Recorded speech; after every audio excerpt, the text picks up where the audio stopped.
Қоңыр әулие үңгірінің тарихи бейнесі. Қоңыр әулие үңгірі халқымыздың тарихи және рухани мұрасы, киелі орындардың бірі.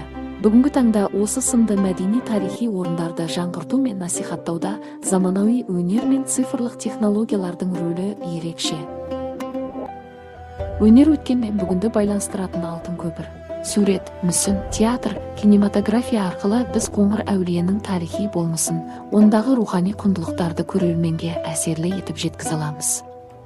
Ал цифрлық технология осы мұраны кең аудиторияға таратуға, интерактивті түрде ұсынуға мүмкіндік береді.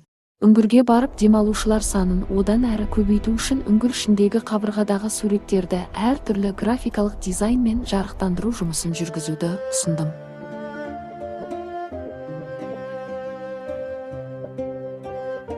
Қорытындылай келе, біздің мақсатымыз өткен тарихты құр жатқа айтып беру емес, оны бүгінгі ұрпаққа заманауи тілмен жеткізу.